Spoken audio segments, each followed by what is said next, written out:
നമസ്കാരം, ഞാൻ ബൈജു നായർ. നമ്മുടെ ചാനലിലേക്ക് സ്വാഗതം. ഇന്ത്യയിലെ ഇലക്ട്രിക് വാഹന വിപ്ലവം കൊണ്ടുവന്ന കമ്പനിയാണ് ടാറ്റ മോട്ടോഴ്സ്. ടാറ്റ മോട്ടോഴ്സിൻ്റെ എല്ലാ വാഹനങ്ങളും എല്ലാ മോഡലുകളും ഇന്ത്യയിൽ ഇപ്പോഴും ഹോട്ട് സെല്ലിംഗ് ആയിട്ട് തുടരുകയാണ്. പക്ഷേ വളരെ ചെറിയ ഫാമിലികൾക്ക് വളരെ ഗംഭീരമായിട്ട് ഓടിച്ചു പോകാവുന്ന ചെറിയ വാഹനങ്ങളും ടാറ്റയുടെ ഇലക്ട്രിക് ആ ഒരു മോഡൽ ശ്രേണിയിലുണ്ട്. അതിൽ പ്രധാനമായിട്ടും നമുക്ക് പറയാവുന്നത് ടിയാഗോ .EVയും അതുപോലെ പഞ്ച് .EVയുമാണ്. പഞ്ച് അല്പം കൂടി ഒരു SUV ആണെങ്കിൽ ടിയാഗോ അങ്ങനെയല്ല. സ്ത്രീകൾക്കൊക്കെ വളരെ ഇഷ്ടപ്പെടുന്ന രീതിയിലുള്ള വളരെ ചെറിയ രൂപമാണെങ്കിലും ഭംഗിയുള്ള രൂപമാണ് ടിയാഗോ .EVക്കുള്ളത്. അപ്പോൾ നമ്മൾ പ്രധാനമായിട്ടും ഇന്ന് നോക്കാൻ പോകുന്നത് ടിയാഗോ .EV പോലുള്ള വാഹനങ്ങൾ സ്ത്രീകൾക്ക് എത്രത്തോളം യോജിക്കും എന്നുള്ള കാര്യമാണ്. എന്തുകൊണ്ടാണ് സ്ത്രീകൾക്ക് എത്രത്തോളം യോജിക്കും എന്ന് ഞാൻ പറയാൻ കാര്യം ചോദിക്കുകയാണെങ്കിൽ, ഈ പലപ്പോഴും നമുക്കറിയാമല്ലോ ഇലക്ട്രിക് വാഹനങ്ങളുടെ കാര്യത്തിൽ റേഞ്ച് ആങ്സൈറ്റിയൊക്കെ പലർക്കും ഉണ്ട്. അപ്പോൾ സ്ത്രീകൾ അത്തരം കാര്യങ്ങൾ എങ്ങനെയാണ് നേരിടുന്നത്, അതുപോലെ തന്നെ സിറ്റി ഡ്രൈവിംഗ് കംഫർട്ട് എങ്ങനെയുണ്ട്, എത്രത്തോളം റേഞ്ച് കിട്ടുന്നുണ്ട്, എത്ര നേരം എടുക്കുന്നുണ്ട് ഫുൾ ചാർജ് ആകാൻ, അത്തരം പല കാര്യങ്ങളും നമ്മൾ സ്ത്രീകളോട് ചോദിച്ച് മനസ്സിലാക്കാൻ പോവുകയാണ്. അപ്പോൾ ടിയാഗോ .EV എന്ന് പറയുന്നത് ഇന്ത്യയിലെ ഏറ്റവും ഹോട്ട് സെല്ലിംഗ് ആയിട്ടുള്ള ഹാച്ച്ബാക്ക്, ഇലക്ട്രിക് ഹാച്ച്ബാക്കിൻ്റെ അത്തരത്തിലുള്ള അന്വേഷണങ്ങളിലേക്ക് എല്ലാവർക്കും സ്വാഗതം. അപ്പോൾ ടിയാഗോ EV ഓടിക്കുന്ന ഒരു പെൺകുട്ടി നമ്മളോട് ഉണ്ട്. നമസ്കാരം മോളെ. ഹലോ, പേര്? ആംനസി. അത് അങ്ങനെ കേട്ടിട്ടില്ലാത്ത പേരാണല്ലോ. യുണീക് നെയിം ആണല്ലോ അല്ലേ? എന്ത് ചെയ്യുന്നു? ഞാൻ വർക്ക് ചെയ്യുക Kaloor central government office. Central government. കാഴ്ചയിൽ അങ്ങനെ സെൻട്രൽ ഗവൺമെന്റ് ഇപ്പോൾ മാത്രം ഒന്നും തോന്നുന്നില്ലല്ലോ. ആളൊരു ചെറിയ ആള് പെട്ടെന്ന് കിട്ടി. ശരി. ഏത് ഡിപ്പാർട്ട്മെന്റാ? Accounting general department. ഓക്കെ. അപ്പൊ എവിടെ താമസിക്കുന്നത്? താമസിക്കുന്നത് നെട്ടൂര്. ഓഫീസിന് ഒരു 12 കിലോമീറ്റേഴ്സ്. അത്ര ഉണ്ടല്ലേ. അപ്പം ഡെയിലി പോകുന്നത് നമ്മുടെ ഇതിലാണ്. എത്ര കാലം ഇപ്പം എടുത്തിട്ട് ടിയാഗോ? ഇപ്പോ 8 months. എന്തുകൊണ്ടാണ് ഈ ടിയാഗോ EV? ധാരാളം EVകളുണ്ട്, ചെറിയ EVകളും വേറെ കമ്പനികളുടെയൊക്കെ ഉണ്ട്. എന്തുകൊണ്ടാണ് ടിയാഗോ EV വാങ്ങിക്കാൻ തീരുമാനിച്ചത്? വേറെ ഞങ്ങൾക്ക് ഒരു കോമ്പാക്ട് വെഹിക്കിൾ വേണമെന്നുണ്ടായിരുന്നു. കാരണം ഞങ്ങളുടെ വീട്ടില് റോഡില് പോവാൻ കുറച്ച് കോമ്പാക്ട് വെഹിക്കിൾ വേണമെന്നുണ്ടായിരുന്നു. അപ്പോൾ ഓപ്ഷൻസ് നോക്കിയപ്പോൾ കോമറ്റ് ഉണ്ട്. അപ്പോൾ കുറച്ചും കൂടി ഞങ്ങൾക്ക് സ്പേഷ്യസ് മീൻസ് അത്യാവശ്യം സ്പേഷ്യസും ഹാച്ച് ബാക്കും ആയിട്ടുള്ളത് ഒരെണ്ണം വേണമെന്നായിരുന്നു. പിന്നെ അപ്പോൾ ഞങ്ങൾ 2010 മുതൽ ടാറ്റ പ്രൊഡക്റ്റ് യൂസ് ചെയ്തത്. ഫസ്റ്റ് കാർ നാനോ ആയിരുന്നു. അപ്പോൾ അതിലാണ് ഞാൻ ഓടിച്ച് പഠിച്ചതും ലൈസൻസ് ഒക്കെ വാങ്ങിയതും. അപ്പോൾ ടാറ്റയിലോട്ട് ഒരു ബയസ് എപ്പോഴും ഉണ്ടായിരുന്നു. അപ്പോൾ ടാറ്റ ഒന്നിലും നോക്കിയപ്പോൾ ടിയാഗോ ഭയങ്കര ഒരു പോപ്പുലർ ഇതാന്ന് കണ്ടു. പിന്നെ ഉള്ളത് Nexon, but that is a SUV. പക്ഷെ എന്നാലും എല്ലാവരും ഇഷ്ടപ്പെട്ട് വാങ്ങുന്നതാണ്. പിന്നെ അപ്പോൾ ഞങ്ങൾക്ക് നോക്കിയപ്പോൾ എല്ലാം കൊണ്ട് ടിയാഗോ ആണ് ഇഷ്ടപ്പെട്ടത്. ഇലക്ട്രിക് കാറുകൾ തന്നെ മതിയെന്ന് തീരുമാനിച്ചിരുന്നു? അത് ഇല്ല, ഞങ്ങൾ ആദ്യം ഏതെങ്കിലും ചെറിയൊരു കാർ മതി അങ്ങനെയാന്ന് വിചാരിച്ചു. അപ്പോൾ ഞങ്ങള് കുറച്ച് ഓപ്ഷൻസ് ആലോചിച്ചായിരുന്നു. എന്നാലും ടെസ്റ്റ് ഡ്രൈവ് ചെയ്തത് ആകെ EV മാത്രമേ ഉള്ളൂ. അപ്പൊ ആദ്യമായിട്ട് EV ഓടിച്ചപ്പോൾ എന്താ ഫീൽ ചെയ്തത്? കാരണം ഇത്ര നാനോ പോലുള്ള ഒരു പെട്രോൾ കാർ ഓടിച്ചിട്ട് പിന്നെ EVയിലേക്ക് വരും, എന്താ ഒരു പെട്ടെന്നൊരു ഫീൽ തോന്നി? ഇലക്ട്രിക് വെഹിക്കിൾ ഇതിനു മുന്നേ സ്കൂട്ടർ മാത്രമേ ഓടിച്ചിട്ടുള്ളൂ. അത് മറ്റേ ആ ലൈസൻസ് വേണ്ടാത്ത. അപ്പൊ എന്റെ ഒരു മനസ്സിൽ അതെപ്പോഴും സ്പീഡൊക്കെ കുറവായിരിക്കും, പവറൊന്നും അധികം ഉണ്ടാവില്ല, അങ്ങനെയായിരുന്നു. അപ്പോൾ ആദ്യം ഓടിച്ചപ്പോൾ നല്ല പവർ ഉള്ളതായിട്ട് തോന്നി, പ്രത്യേകിച്ച് സ്പോർട്സ് മോഡിൽ. അപ്പോൾ പവർ ഉണ്ടെന്ന് അതൊന്നും ഉണ്ട് മനസ്സിലായി. പിന്നെ യൂഷ്വലി എല്ലാ ഈ ഓട്ടോമാറ്റിക് മീൻസ് ഈ പെട്രോൾ ഹെഡ്സിന് കൂടുതലും ഗിയർ ഉള്ള വെഹിക്കിൾസ് ആണല്ലോ ഇഷ്ടം. അപ്പോൾ ഓട്ടോമാറ്റിക് എന്താ ഇഷ്ടമില്ലാത്തതെന്ന് ചോദിക്കുമ്പോൾ അവർക്ക് ഈ ഓവർടേക്ക് ഒക്കെ ചെയ്യുമ്പോൾ കുറച്ച് അത് പിന്നെ ആ സ്പീഡ് കുറച്ച് പ്രഡിക്റ്റബിൾ അല്ലായിരിക്കും. പക്ഷെ ഇതിലെനിക്ക് അങ്ങനെ തോന്നിയിട്ടില്ല. നമുക്ക് ആ സ്പീഡ് എപ്പോഴും വേരിയേഷൻ. എനിക്ക് തോന്നുന്നു ഓവർടേക്ക് ചെയ്യുമ്പോഴൊന്നും ഗിയർ ഷിഫ്റ്റ് ഒന്നും ആവശ്യമില്ല, ഒരു സ്മൂത്ത്നെസ് ഉണ്ട്. പിന്നെ മെയിനായിട്ട് എനിക്ക് അഫോർഡബിലിറ്റി ആയിരുന്നു. മീൻസ് നമ്മൾ ഗിൽറ്റ് ഫ്രീ ആയിട്ട് എല്ലാ ദിവസവും വണ്ടി എടുക്കണം. അതെ. അപ്പോ മീൻസ് എനിക്ക് വേണമെങ്കിൽ 2 വീലറിലും പോവാം. ഓഫീസിൽ 12 കിലോമീറ്റേഴ്സേ ഉള്ളൂ. ബട്ട് സേഫ്റ്റി വെച്ച് നോക്കുമ്പോൾ എപ്പോഴും 4 വീലർ ഇസ് ബെസ്റ്റ്. പിന്നെ ടാറ്റ ലൈക് സേഫ്റ്റി വൈസ് നല്ലതാന്ന് കേട്ടിട്ടുണ്ട്.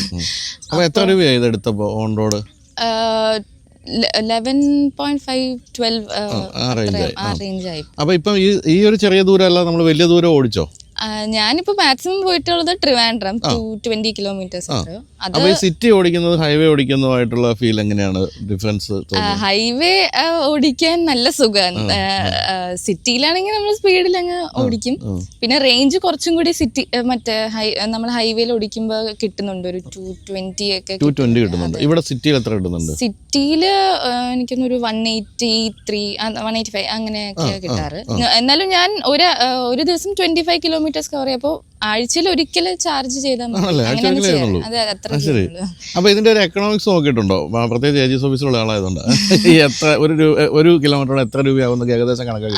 ഞങ്ങളിപ്പോ വീട്ടില് ബില്ല് 2 monthsന് വരുമ്പോ 4000 റുപ്പീസോളാണ് വരുന്നത്.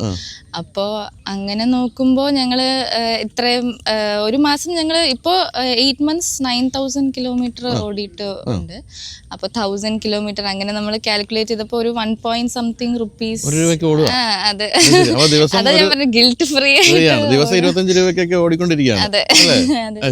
എന്താണ് ഇതിന്റെ ഏറ്റവും ഇഷ്ടപ്പെട്ട ഒരു ഫീച്ചർ ആയിട്ട് പറയുന്ന കാര്യം? Is of driving. അത് തന്നെയാണ് എനിക്ക് ഏറ്റവും. പിന്നെ ഞാൻ അത്ര ഇങ്ങനെ വണ്ടി ഓടിക്കുമ്പോൾ സൗണ്ട് അങ്ങനെ വേണം, അങ്ങനെ ഇഷ്ടപ്പെടുന്ന ഒരാളല്ല. എനിക്ക് ഇച്ചിരി സൈലന്റ് ആയിട്ടുള്ള, ഞാനിപ്പോ ഹോണൊക്കെ ആണെങ്കിൽ തന്നെ ഭയങ്കര പിശുകയാണ് അടിക്കുന്നത്. അപ്പൊ അതും എനിക്ക് ഭയങ്കര ഇഷ്ടമായിരുന്നു, സൈലന്റ് സ്മൂത്ത് ഡ്രൈവിംഗ്. പിന്നെ പവറും ഞാൻ പറഞ്ഞ പോലെ ഒരു ഡ്രൈവിംഗ് പൊസിഷൻ ഒക്കെ നോക്കിയാൽ സിറ്റിക്ക് പറ്റുന്നതാണോ? സിറ്റിക്കാണ് മെയിൻ ബെറ്റർ എന്ന് എനിക്ക് തോന്നുന്നു. നല്ല വിസിബിലിറ്റിയും കാര്യങ്ങളൊക്കെ അതൊക്കെ ആണ്. അപ്പം സ്ത്രീകൾക്ക് സജസ്റ്റ് ചെയ്യാൻ പറ്റുന്ന ഒരു വണ്ടിയാണ്. അതാണ് ഇപ്പൊ പിന്നെ സ്ത്രീകളെല്ലാരും നല്ല ഡ്രൈവേഴ്സ് ആണ്.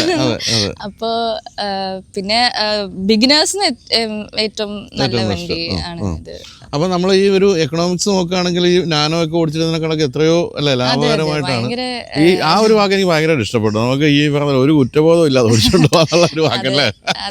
ശരിക്കും നമ്മൾ 25 കിലോമീറ്റർ ഒരു പെട്രോൾ വാഹനം ഈ പറഞ്ഞ റോഡിലൂടെ നെട്ടൂരിൽ നിന്ന് കലൂർ വരെ ഓടിക്കണമെങ്കിലും എനിക്ക് തോന്നുന്നു എങ്ങനെയായാലും 2 ലിറ്റർ കൂടുതൽ പെട്രോൾ ആവും അല്ലേ? എന്ന് പറയുമ്പോഴത്തേക്ക് ഇത് 25 രൂപയ്ക്ക് ഒരു ദിവസം ഓടി വരുന്നു എന്ന് പറയുമ്പോൾ ഒരു 250 രൂപയ്ക്ക് ഓടേണ്ടതാണ് 25 രൂപയ്ക്ക് ഓടുന്നത്. അതുകൊണ്ടാണ് ഗിൽഫീൽ ഇല്ലാതെ ഓടിക്കാന്ന് പറഞ്ഞത്. നമുക്ക് ഈ വണ്ടിയുടെ ചുറ്റും ഒന്ന് കാണാം. എനിക്ക് ഏറ്റവും ഇഷ്ടപ്പെട്ട ഈ ഒരു ടിയാഗോയുടെ ഏറ്റവും ഇഷ്ടപ്പെട്ട ഇത്തരത്തിലുള്ള ഈ കട്ടുകളും അല്ലേ, ഈ ഒരു ഇങ്ങനെ ഈ തള്ളി നിൽക്കുന്ന ഹെഡ്ലൈറ്റ് ഒക്കെ ഭയങ്കര ക്യൂട്ടാണ്. എന്ന് തന്നെയല്ല ഇത് EV അല്ലെങ്കിൽ പോലും ടിയാഗോ ഇന്ത്യയിൽ ഇപ്പോൾ ഏറ്റവും അധികം വിൽക്കപ്പെടുന്ന ഒരു പെട്രോൾ വണ്ടി കൂടിയാണ്. എന്തെങ്കിലുമൊക്കെ ചെയ്തോ അഡീഷണൽ ആയിട്ട്? അതോ ഇല്ല എല്ലാം അതുപോലെ തന്നെ നല്ല വൃത്തിയായിട്ട് സൂക്ഷിക്കുന്ന ആളാട്ടോ അല്ലേ? ക്ലീനിങ് ഒക്കെ അച്ഛനാണല്ലേ? അത് ശരി. ഈ സീറ്റ് കവർ ഒക്കെ ഇതിലെ കൂടെ ഇല്ല അത് ഞങ്ങള് അഡീഷണൽ ചെയ്തായിരുന്നു. നല്ല വൃത്തിയുള്ള ഇന്റീരിയർ ആണ് അല്ലേ? നല്ല ഭംഗിയുള്ള ഇന്റീരിയർ ആണ്. അപ്പൊ ഈ വീട്ടില് നമ്മൾ അടുത്ത ആരെങ്കിലും ഒക്കെ ഇത് സജസ്റ്റ് ചെയ്തോ? അതെ, ഇപ്പൊ ഓഫീസിലെ ആൾക്കാരൊക്കെ ചോദിക്കുന്നുണ്ട്. അതെ, ഓഫീസിൽ ഓൾറെഡി ടിയാഗോ ഒരു EV യൂസർ ഉണ്ട്. അപ്പൊ അവരിങ്ങനെ ചോദിക്കുന്നുണ്ട് എത്ര കറണ്ട് ബില്ല്. എനിക്ക് തോന്നുന്നത് EVകളുടെ കാര്യത്തിൽ എല്ലാവർക്കും ഒരു മൈൻഡ് ബ്ലോക്ക് ഉണ്ട് അല്ലെ? ഈ ഇത് വാങ്ങിക്കാൻ സമയമായോ? മീൻസ് സ്റ്റേഷൻസ് ഉണ്ടോ, ചാർജിങ് സ്റ്റേഷൻസ് പെട്ടെന്ന് തീരോ, അതൊക്കെ അവർക്കൊരു കൺസേൺ ആണ്. അതെ, അപ്പൊ അതെനിക്ക് തോന്നുന്നു വിത്തിൻ ടൈം അതും മാറും. അപ്പൊ നമ്മളിപ്പോ തിരുവനന്തപുരത്തൊക്കെ പോയപ്പോ എങ്ങനെയായിരുന്നു? എവിടെ ചാർജ് ചെയ്തു നമ്മള്? ഞങ്ങൾ അവിടെ തിരുവനന്തപുരം സിറ്റിയിൽ എത്തുന്നതിന് ഒരു കുറച്ച് മുന്നേ 10-20 കിലോമീറ്റേഴ്സ് മുന്നേ ഞങ്ങളൊന്ന് ചാർജ് ചെയ്തു, ജസ്റ്റ് സേഫ് ആക്കാൻ വേണ്ടി. കുറച്ചും കൂടി പോവുമായിരുന്നു. പിന്നെ തിരിച്ചു വരുന്ന വഴി ഹാഫ് വേ ഞങ്ങൾ ചാർജ് ചെയ്തു. അങ്ങനെ ഹാസിൽ ഫ്രീ ആയിരുന്നു. നമ്മുടെ വീട്ടിൽ ചാർജ് ചെയ്യുമ്പോൾ എത്ര നേരം എടുക്കുന്നുണ്ട്? സാധാരണ നമ്മളൊരു സ്ലോ ചാർജർ ആണല്ലോ വീട്ടിൽ, എത്ര സമയം എടുക്കും? ഒരു 7 hours. രാത്രി നമ്മൾ ഒരു 10 മണിക്കൊക്കെ കുത്തിയിട്ട് രാവിലെ ഇതാവുന്നു. അപ്പം ശരിക്കും പറഞ്ഞാൽ EV വാങ്ങിക്കാറായോ? എന്താണ് നമ്മളിത് കണ്ടുകൊണ്ടിരിക്കുന്നവർക്കുള്ള ഒരു അഡ്വൈസ്? വാങ്ങിക്കാറായോ? ഇപ്പൊ എന്തായാലും നമുക്ക് ടെൻഷൻ ഇല്ലാണ്ട് വാങ്ങാമെന്നിരിക്കുന്നു. അത്യാവശ്യം ചാർജിങ് സ്റ്റേഷൻസ് എവറി 20 കിലോമീറ്റേഴ്സ് എന്തായാലും ഉണ്ടെന്ന് എനിക്ക് തോന്നുന്നത്. ഇപ്പോ ഞാൻ അങ്ങനെ എല്ലാരോടും റെക്കമെൻഡ് ചെയ്യും. സർവീസ് ചെയ്തോ? സർവീസ് ചെയ്തു. എത്ര കോസ്റ്റ് വന്ന് കാണും, ഓർമ്മയുണ്ടോ? സർവീസ് ഞങ്ങൾക്ക് ഇപ്പൊ ഫസ്റ്റ് ഫ്രീ സർവീസ് ആയിരുന്നു. പിന്നെ ആ ഓയിൽ ചേഞ്ചിന്റെ അത്ര വേറൊന്നും വരാനില്ലല്ലോ. ഓയിൽ ചേഞ്ച് ഇല്ല അല്ല, മറ്റേ വേറെ ഓയിൽ ചേഞ്ച് ഇതിനകത്തൊന്നുമില്ല ചേഞ്ച് ചെയ്യാൻ. എയർ കണ്ടീഷണർ അങ്ങനെ എന്തോ എന്തെങ്കിലും ചെറിയൊരു സർവീസ് ചെയ്ത് കാണുന്നേ ഉള്ളൂ. അപ്പോൾ ഈ പറഞ്ഞ പോലെ വേറെ ആകെ വരാവുന്ന ടയർ ചേഞ്ച് ചെയ്യുക, കുറേ കാലം ഓടി കഴിയുമ്പോൾ പിന്നെ ബ്രേക്കിൻ്റെ ബ്രേക്ക് പാഡ് മാറ്റുക, ഇതെല്ലാം ഇതിനൊന്നും വരാനില്ല. അതാണ് മറ്റൊരു കാര്യം. നമ്മളിപ്പോൾ ഈ ദിവസം 25 രൂപയ്ക്ക് ഓടിക്കൊണ്ടിരിക്കുന്ന ഈ വാഹനത്തിന് സർവീസ് കോസ്റ്റും ഇല്ല. പക്ഷേ നമ്മളൊരു പെട്രോൾ വണ്ടി ആകുമ്പോഴത്തേക്ക് അതിന് സർവീസ് കോസ്റ്റ് അഡീഷണൽ ആയിട്ടും വരും. അപ്പോൾ എനിക്ക് തോന്നുന്നത് തീർച്ചയായിട്ടും EV-യിലേക്ക് മാറാവുന്നൊരു സമയമായിട്ടുണ്ടെന്നുള്ള കാര്യമാണ്. പ്രത്യേകിച്ച് ഇതുപോലെ ഇപ്പോൾ ഈ 25 കിലോമീറ്ററൊക്കെ ദിവസം ഓടുന്നുണ്ടെങ്കിൽ തീർച്ചയായിട്ടും പറ്റുന്നൊരു വണ്ടി തന്നെയാണ് ഈ ഒരു ടിയാഗോ EV. അപ്പോൾ ഇപ്പോൾ ഏറ്റവും പുതിയ കാലഘട്ടത്തിൽ ഇപ്പം നാനോ ഒക്കെ ഉപയോഗിച്ച ആളെന്നുള്ള നിലയ്ക്ക് ഇൻഫർടൈൻമെൻറ്റ് സിസ്റ്റം ഒക്കെ അമ്പരപ്പിക്കുന്ന സംഭവങ്ങളൊക്കെയാണല്ലോ ഇപ്പോൾ വന്നിരിക്കുന്നത്. അതെല്ലാം ഉപയോഗിക്കാറുണ്ടോ? യെസ്, റെഗുലർ ആയിട്ട് ഞാൻ മെയിൻ ആയിട്ട് അത് ഇൻഫർടൈൻമെന്റ് സിസ്റ്റം ഒക്കെ ഉണ്ടല്ലോ, എല്ലാം സ്പീക്കർ വൈസ് ഒക്കെ നല്ലതാണോ എന്ന് നോക്കിയിട്ടും കൂടിയാണ് മേടിച്ചത്. എനിക്ക് പാട്ടില്ലാണ്ട് ഓടിക്കാൻ പറ്റില്ല. ഇല്ല, അപ്പൊ പിന്നെ ഇത് സൈലന്റും കൂടി ആയതുകൊണ്ട് നമുക്ക് അതെ അതെ എഫക്ട് കൂടുതലാണ്. കാണാം, ഇന്റീരിയർ ഒന്ന് കാണാം. ഒരു പൂച്ചക്കുട്ടിയെ കിടപ്പുണ്ടല്ലോ. അതെ, എനിക്ക് ക്രിസ്മസ് ഗിഫ്റ്റ് കിട്ടിയത്. ശരി. അപ്പോൾ എനിക്ക് തോന്നുന്നു ഏറ്റവും ഗംഭീരമായ സംഭവം എന്ന് പറയുന്നത് ഈ താഴ്ന്ന ഡാഷ്ബോർഡ് കാരണമുള്ളൊരു വിസിബിലിറ്റി അല്ലേ. അത് തീർച്ചയായിട്ടും ഈ സിറ്റിയിലൊക്കെ ഓടിയുമ്പോൾ ഗുണം ചെയ്യുന്ന കാര്യമാണ്. പിന്നെ ഇപ്പോൾ പണ്ടൊക്കെ നമ്മൾ ഈ വളരെ വില കൂടിയ വാഹനങ്ങളിൽ കണ്ടിരുന്നതാണ് ഹാർമന്റെ ഒക്കെ മ്യൂസിക് സിസ്റ്റം. അതൊക്കെയാണ് ഇപ്പൊ ഇവിടെ വണ്ടിയിൽ കയറുമ്പോൾ എല്ലാവരും നോട്ടീസ് ഹാർമന്റെ അല്ലേ. അതെ അതെ അതെ. അല്ല, അതൊക്കെ ഒരു വിപ്ലവം തന്നെയാണ് കേട്ടോ. അതൊക്കെ ഈ ഒരു ചെറിയ വണ്ടി കൊണ്ടുവരിക എന്ന് പറഞ്ഞ വലിയ കാര്യമാണ്. ഇവിടെ ഡാഷ് ക്യാം ഫിറ്റ് ചെയ്തിട്ടുണ്ട് അല്ലേ? തീർച്ചയായിട്ടും ആവശ്യമുള്ള സാധനം. ഇപ്പൊ എന്തായാലും കുറെ യൂസ് വന്നിട്ടുണ്ട് ഇത്. ഞാനല്ല ഇടിപ്പിച്ചത്, വഴക്കുണ്ടല്ലോ. ഇതൊക്കെ കാണിച്ച പരിപാടി ആ പ്രശ്നങ്ങൾ തീർന്നു. അധികം പാട്ട് കേൾക്കലാണ് അല്ലേ? പാട്ട് കേൾക്കലാണ് യൂസ് ചെയ്യുന്നുണ്ട്. ഈ സ്ക്രീനൊക്കെ ഉണ്ട്, നല്ല ഭംഗിയായിട്ടാണ് എല്ലാ കാര്യങ്ങളും. ഇപ്പം ഇത് ഓണായിട്ട് കിടക്കാണ് കേട്ടോ, അതൊന്നും അറിയുന്നില്ലെന്നേ ഉള്ളൂ. നമ്മൾ അത് ഈ ആദ്യമായിട്ടൊക്കെ നമ്മൾ ഇലക്ട്രിക് കാർ ഓടിക്കുമ്പോൾ അല്ലേ നമ്മൾ അറിയുക പോലും ഇല്ല സ്റ്റാർട്ടായി കിടക്കുന്നു എന്നുള്ള കാര്യം. എന്തായാലും വളരെ നീറ്റ്, നല്ല ഭംഗിയുള്ള കളേഴ്സും അതൊക്കെ തന്നെയാണ് ഈ പെൺകുട്ടികളെയൊക്കെ ടിയാഗോയിലേക്ക് ആകർഷിക്കുന്നതെന്ന് തോന്നുന്നു. അപ്പോൾ എന്തായാലും തകർപ്പൻ ഇൻറ്റീരിയർ. ഞാൻ കുറച്ച് കാലമായി ഇപ്പോൾ ടിയാഗോയുടെ ഉള്ളിൽ കയറിയിട്ട്, അതുകൊണ്ട് എനിക്കൊരു കൗതുകം തോന്നുന്നുണ്ട്. അപ്പോൾ ഏറ്റവും ഇഷ്ടപ്പെട്ട ഫീച്ചേഴ്സൊക്കെ പറഞ്ഞു കഴിഞ്ഞു. പിന്നെ സ്റ്റിയറിംഗ് വീലിലെ കൺട്രോളുകൾ അല്ലേ, എല്ലാം വളരെ യൂസ്ഫുൾ. അതുപോലെ മീറ്റർ കൺസോൾ ആണെങ്കിലും വളരെ ബ്രൈറ്റ് ആയിട്ടുള്ള മീറ്റർ കൺസോൾ, എല്ലാ തരത്തിലും ഗംഭീരം. അപ്പോൾ എന്നാൽ നമുക്കിനി അവസാനിപ്പിക്കാൻ തോന്നുന്നു അല്ലേ. അപ്പോൾ ഈ ഒരു ടിയാഗോ EV ഓടിക്കുന്ന എനിക്ക് ഏറ്റവും ഇഷ്ടപ്പെട്ട ഞാൻ പറഞ്ഞു, ഒരു ഗിൽഫീൽ ഇല്ലാതെ ഓടിക്കാൻ പറ്റുന്ന ആദ്യം എനിക്ക് ഭയങ്കരമായിട്ട് ഇഷ്ടപ്പെട്ടു. കാരണം നമ്മൾ ഈ പെട്രോൾ അടിക്കുമ്പോൾ ഒരു കുറ്റബോധം തീർച്ചയായിട്ടും വരും. ഇനിയൊരു പ്രശ്നം എന്താ പറയുക, നിങ്ങൾക്കൊന്നും ഇനി ഒരു കാലത്ത് പെട്രോൾ വണ്ടി ഓടിക്കാൻ പറ്റില്ല. പമ്പിൽ കൊണ്ടുപോയി പൈസ കൊടുക്കുമ്പോൾ ആകെ സങ്കടമായി പോകും. അതാണ്. നമുക്ക് നമ്മളിലേക്ക് ഇറങ്ങാം. അപ്പോൾ എന്തായാലും വളരെ ഒരു ഹാപ്പി ആയിട്ടുള്ള ടാറ്റ ടിയാഗോ EV കസ്റ്റമറിനാണ് നമ്മൾ കണ്ടത്. അംനസി. ഈ അംനസി എന്നുള്ള പേര് കേൾക്കുമ്പോൾ എല്ലാവരും ചോദിക്കില്ലേ, ഒന്നുകൂടെ ചോദിക്കില്ലേ? വേറെ ആർക്കെങ്കിലും കേട്ടിട്ടുണ്ടോ അംനസി? ഇല്ല, വേറെ ഇപ്പൊ നമ്മൾ സോഷ്യൽ മീഡിയയിലൊക്കെ സെർച്ച് ചെയ്താലും എന്റെ പേര് മാത്രം എനിക്ക്. എന്റെ ഏറ്റവും വലിയ ഗുണം എന്താ പറയുക, ജാതി മതം ഒന്നും മനസ്സിലാവില്ല അല്ലെ. അംനസി എന്ന് പറയുമ്പോൾ ആകെ കൺഫ്യൂഷൻ ആയിരിക്കും കേൾക്കുന്നവർക്ക്. അങ്ങനെ ഉള്ള ഒരു സുഖമുണ്ട് ആ ഒരു പേരിന്റെ കാര്യത്തിൽ. അപ്പോൾ എന്തായാലും താങ്ക് യു സോ മച്ച് മോളെ. അപ്പോൾ എന്തായാലും ഹാപ്പി ആൻഡ് സേഫ് മോട്ടറിങ് ആശംസിക്കുന്നു. അപ്പോൾ EV-കൾ വാങ്ങിക്കാൻ സമയമായോ എന്നുള്ള ചോദ്യത്തിന് ഉത്തരമാണ് കൃത്യമായിട്ട് അംനസി തന്നിരിക്കുന്നത്. തന്നെയുമല്ല, സിറ്റിയിൽ ഓടിക്കാൻ ഏറ്റവും പറ്റിയൊരു വാഹനം.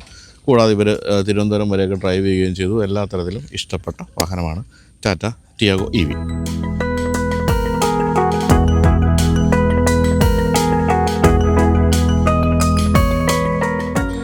അപ്പോൾ 2 മാസമായിട്ട് tiago.ev ഓടിക്കുന്ന രശ്മിയാണ് ഇനി നമ്മൾ പരിചയപ്പെടുന്നത്. നമസ്കാരം.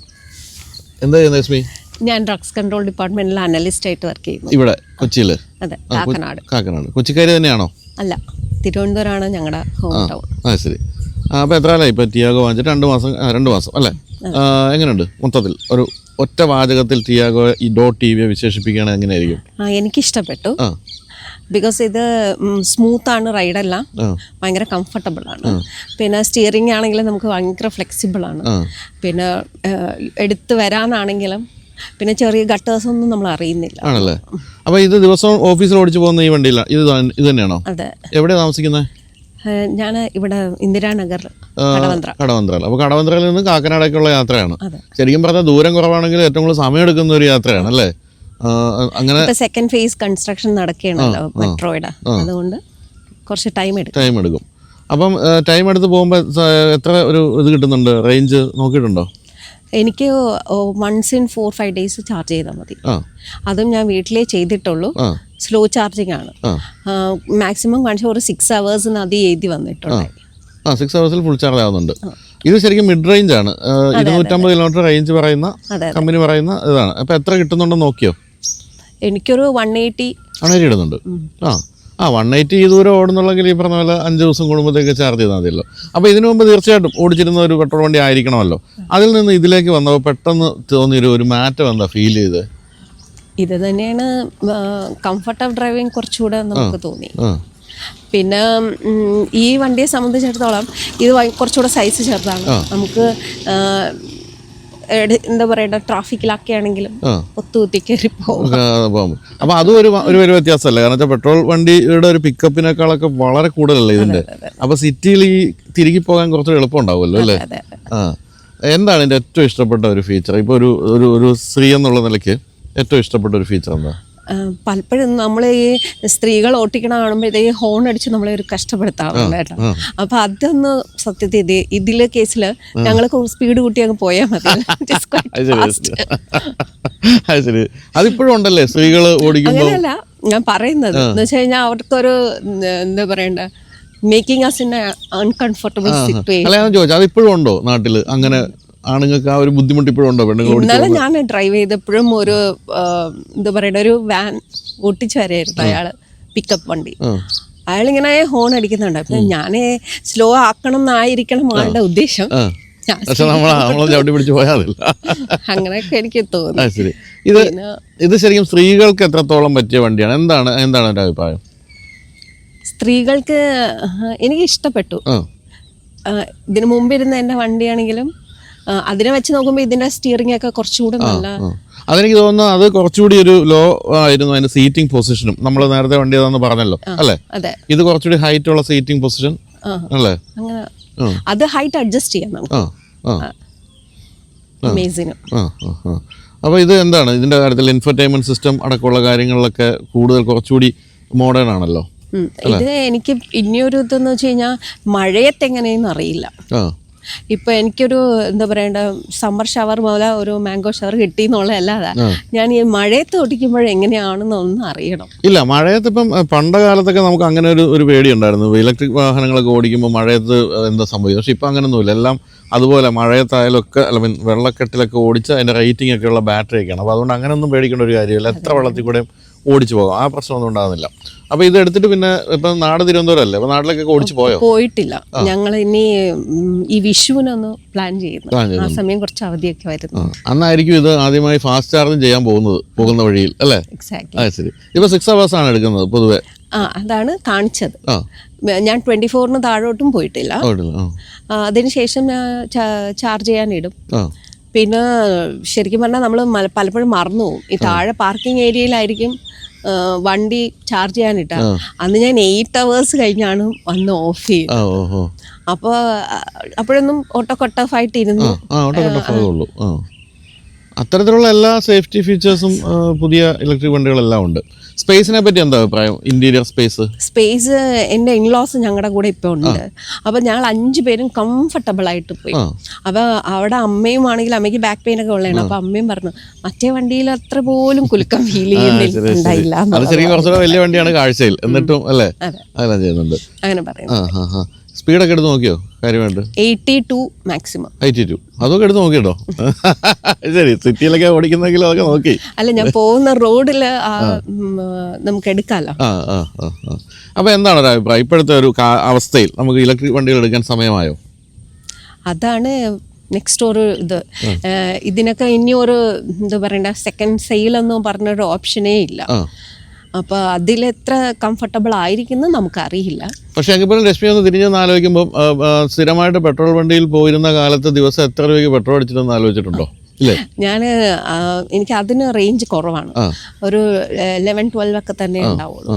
അപ്പോൾ അതുകൊണ്ട് തന്നെ എനിക്ക് 13 kilometers ആണ് എൻ്റെ വീടും എൻ്റെ ഓഫീസെല്ലാമായിട്ട്. അപ്പോൾ നമുക്ക് എങ്ങനെ പോയാലും ഒരു 7,000-8,000 റേഞ്ചിൽ നമുക്ക് അടിക്കണം പെട്രോൾ. ഇപ്പൊ ഒന്നുമില്ലല്ലോ അല്ലേ? ശരിക്കും ഇത് ശരിക്കും പറഞ്ഞാൽ ഒന്ന് കണക്ക് കൂട്ടി നോക്കിയിട്ടുണ്ടോ? എത്ര ആകും 1 kilometer ഓടാൻ? ഏകദേശം ഒന്ന് നോക്കിയിട്ടുണ്ടോ? അത് സത്യം പറഞ്ഞാൽ നോക്കിയിട്ടില്ല. ബിക്കോസ് ഇനിയാണ് അതിന്റെ എഫക്ട് വരാൻ പോകുന്നത്, ബില്ല് വരും. ശരി. എങ്കിലും നമ്മളിപ്പം പൊതുവേ കാണുന്നത് 1 രൂപ 1.25 രൂപ താഴെയാണ് 1 കിലോമീറ്ററിന് വരുന്നതെന്നുള്ളതാണ്. എന്ന് പറയുമ്പോൾ രശ്മി 250 രൂപയ്ക്ക് പോയിക്കൊണ്ടിരുന്നതിന് വരെ 25 രൂപയ്ക്ക് ഇപ്പോൾ പോകുന്നത് എന്ന് വേണമെങ്കിൽ വിചാരിക്കാം. അങ്ങനെ വരുമ്പോൾ എനിക്ക് തോന്നുന്നു റീസെയിൽ വാല്യൂ ഒന്നും പിന്നെ നമുക്കൊരു വലിയ പ്രശ്നമാകില്ല അല്ലേ. നമ്മൾ അത്രയധികം ലാഭിച്ച് ഓടിച്ചു കഴിഞ്ഞു. അതൊക്കെ തന്നെയാണ് എൻ്റെ ഒരു മനസ്സാസം. പിന്നെ എനിക്ക് തോന്നിയ മറ്റൊരു കാര്യം വെച്ചാൽ എപ്പോഴും നമ്മുടെയൊക്കെ ഒരു ടെൻഷൻ എന്ന് പറയുന്നത് ബാറ്ററി റീപ്ലേസ്മെൻ്റ് ആണ്. ബാറ്ററി റീപ്ലേസ്മെൻ്റ് എന്നൊക്കെ പറയുന്നത് മുന്നോട്ട് പോകുന്ന കാലത്ത് വളരെ ചീപ്പാവും, ബാറ്ററിയൊക്കെ ചീപ്പാവും. ഇതിൻ്റെ കാര്യത്തിലൊക്കെ നമ്മൾ ബാറ്ററി റീപ്ലേസ് ചെയ്താൽ വീണ്ടും ആയുസ് കിട്ടുകയല്ലേ അത്രയും കൂടെ. കാരണം വേറെ ഒന്നും ഇല്ലല്ലോ ഇതിൻ്റെ പാർട്സ് ഒന്നും ഇല്ല, വളരെ വേറെ ഒന്നും പഴയ ടയറും ബ്രേക്ക് പാഡും മാറ്റിക്കൊണ്ട് വരുന്നതില്ല. പിന്നെ സർവീസ്, ഇനി അതും പെട്ടെന്ന് ഫീൽ ചെയ്യാൻ പോകുന്ന ഒരു കാര്യമാണ്. ആകെ 150 രൂപയായിരിക്കും സർവീസ് കോസ്റ്റ് വരാൻ പോകുന്നത് അല്ലേ. അതെ, സർവീസ് ഡേയ്സ് എന്ന് പറഞ്ഞാൽ എഴുതി കാണിക്കുമല്ലോ, സർവീസ് ഡ്യൂ 0 days ഇപ്പൊ കാണിക്കുന്നു. പിന്നെ നമുക്ക് എന്നാവും എന്നുള്ളതൊന്നും അറിയില്ല. അല്ല ഞാൻ പറഞ്ഞ ആയാൽ പോലും അതിൻ്റെ കോസ്റ്റും വളരെ ഒന്നുമില്ല. ഓയിൽ ചേഞ്ച് ഇല്ല, ഒന്നുമില്ല, ഫിൽറ്റർ ചേഞ്ച് ഇല്ല, ഒന്നുമില്ല. ഇത് തുറന്നു കഴിഞ്ഞാൽ ഒന്നുമില്ല, അപ്പോൾ ഒരു കുഞ്ഞു സാധനമല്ല അതല്ല ഇരിക്കുന്നുള്ളൂ. ബൂട്ട് സ്പേസ് ഹാപ്പിയാണോ? ബൂട്ട് സ്പേസിൻ്റെ കാര്യത്തിൽ അതിലും ഹാപ്പിയാണ്. ബിക്കോസ് ഞങ്ങളിങ്ങനെ 2 കൺഫ്യൂഷനിലുണ്ടായി, MG കോമറ്റ് എടുക്കണോ അതെയോ ടിയാഗോ എടുക്കണോ എന്നൊക്കെ ഉള്ള. അപ്പം 5 പേരുടെ ഡ്രൈവിനൊക്കെ ആണെങ്കിലും ഇത് ശരിക്കും കംഫർട്ടബിൾ ആയിട്ടാണ് തോന്നിയത്. പിന്നെ അത്യാവശ്യം നമുക്ക് യാത്രയൊക്കെ പോവുകയാണെങ്കിലും കുറച്ച് സാധനമൊക്കെ കൊണ്ടുപോകണമല്ലോ, തിരുവനന്തപുരം വരയ്ക്കുള്ള. അപ്പൊ അതിനാണെങ്കിലും സ്പേസ്. കളറൊക്കെ ഇഷ്ടപ്പെട്ട എന്റെ സെലക്ഷൻ ആയിരുന്നു ഈ ടീൽ ബ്ലൂ. ഹസ്ബൻഡ് നമുക്ക് വൈറ്റ് എടുത്താലോ അല്ലേ. ശരിക്കും പറഞ്ഞാൽ ഇതിന്റെ ഒരു സ്റ്റൈലിംഗ് ഒക്കെ വളരെ രസമല്ലേ അല്ലേ, നല്ല ഭംഗിയുള്ള ഒരു വാഹനമാണ്. എന്ന് വെച്ചാൽ വളരെ പെർഫെക്റ്റ് ആണ്. ഫ്രണ്ടിലൊക്കെ ആണെങ്കിലും ആ ഒരു പ്രൊപ്പോർഷൻസ് ഒക്കെ വളരെ കൃത്യമാണ്. പിന്നെ ഈ പറഞ്ഞാൽ ഈ ഒരു ഇതൊക്കെ ആദ്യമായി ടാറ്റ കൊണ്ടുവന്നതാണ് ഇലക്ട്രിക് വാഹനങ്ങളിൽ, ആദ്യമായിട്ട് ആ നിറയെ കൊണ്ടുവന്നത്. ഇന്റീരിയർ എന്തെങ്കിലും ചെയ്തിട്ടുണ്ടോ സ്പെഷ്യലായിട്ട്? അതോ ഒന്നും ചെയ്തിട്ടില്ല. സീറ്റിലൊന്നും മാറ്റം വരുത്തിയിട്ടില്ല. ട്രൈ ആരോ പാറ്റേൺ ഒക്കെ ആണ് ഇതൊക്കെ ഈ ഒരു വണ്ടിയുടെ പ്രത്യേകത. ട്രൈ ആരോ പാറ്റേൺ ഒരു സ്ത്രീയാണ് ഓടിക്കുക എന്നുള്ളത് തെളിയിച്ചുകൊണ്ടാണ് അവിടെ ഇരിക്കുന്ന ആ ഒരു ഇത് എന്താണ് ഒരു ചെറിയ കുഷ്യൻ. സാധാരണ സ്ത്രീകളല്ലേ ഹൈറ്റ് കിട്ടാൻ വേണ്ടി സ്ഥിരമായി സ്ത്രീകൾ ഉപയോഗിക്കുന്നതാണ്. അതുപോലെ ഹർമന്റെ മ്യൂസിക് സിസ്റ്റം ആണല്ലോ, അതെങ്ങനെയുണ്ട്? വളരെ അടിപൊളിയല്ലേ? ഏറ്റവും നല്ല സൗണ്ട് ക്വാളിറ്റി ഉള്ള സിസ്റ്റമാണ് കൊടുത്തിരിക്കുന്നത്. പിന്നെ ഇന്റീരിയറിൻ്റെ ഒക്കെ ആ ഒരു നീറ്റ്നെസ്സും ഭംഗിയൊക്കെ തീർച്ചയായിട്ടും എടുത്തു പറയാവുന്ന ഒരു കാര്യം തന്നെയാണ്. അപ്പോൾ ഇതിനി ദീർഘകാലം ഉപയോഗിക്കാൻ തന്നെയാണോ രശ്മിയുടെ പരിപാടി? ആണല്ലേ. എനിക്ക് തോന്നുന്നു ഈ ഒരു ചെറിയ ഓട്ടമാണെങ്കിൽ എത്ര വളരെ കാലം കൊണ്ടൊക്കെ ആയിരിക്കും, 1,00,000 കിലോമീറ്ററൊക്കെ ആകാൻ പോകുന്നതെന്ന് തോന്നുന്നു. ഈ ഓഫീസിൽ മറ്റുള്ളവർ ഓടിക്കുന്നുണ്ടോ? ഇലക്ട്രിക് വാഹനങ്ങളൊക്കെ ഓടിക്കുന്നവരുണ്ടോ? എൻ്റെ ഓഫീസിൽ ഇപ്പോൾ ഇതാണ് ആദ്യത്തെ. ആണല്ലേ. സ്കൂട്ടറൊക്കെ ഉണ്ട്. ആരാണ് ഇതിൻ്റെ ഒരു ഉപദേശകൻ? ഇപ്പോൾ ഏത് വണ്ടി എടുക്കണം എന്നൊക്കെ നിങ്ങൾ ഹസ്ബൻഡും വൈഫും കൂടി ഒരുമിച്ചിട്ട് തീരുമാനിക്കുന്നതാണോ അതോ? ഹസ്ബൻഡ് തന്നെയാണ്. അപ്പം ഈ പറഞ്ഞ വീട്ടിൽ ഇപ്പോഴും ആ പഴയ ഇലക്ട്രിക് അല്ല പെട്രോൾ വാഹനം ഉണ്ടല്ലോ അല്ലേ? അത് ഞങ്ങളുടെ ഇത് 5ാമത്തെ വണ്ടിയാണ്. ആദ്യം മാരുതി 800 അത് കഴിഞ്ഞ് ടാറ്റയുടെ ഇൻഡിക്ക ഡൈക്കോർ, അത് കഴിഞ്ഞ് മാരുതി സ്വിഫ്റ്റ്, പിന്നെ ഹോണ്ട അമേസ്. ശരി. അപ്പൊ ഇതിപ്പോ ഈ പറഞ്ഞാൽ ഇത്ര എക്കണോമിക്കൽ ആയതുകൊണ്ട് ഹസ്ബൻഡ് ഇത് അടിച്ചോണ്ട് പോകാൻ ശ്രമിക്കാറുണ്ടോ രാവിലെ? അപ്പൊ ഞാൻ മറ്റേതിൽ പോകും. വഴക്കൊന്നുമില്ല. എന്തായാലും വളരെ നല്ലൊരു സെലക്ഷനാണ് എന്നുള്ളൊരു സംശയമില്ല. അപ്പോൾ ദീർഘകാലം സുഖമായിട്ട് ഓടിക്കട്ടെ കേട്ടോ. അപ്പോൾ thank you so much. Thank you. ശരി.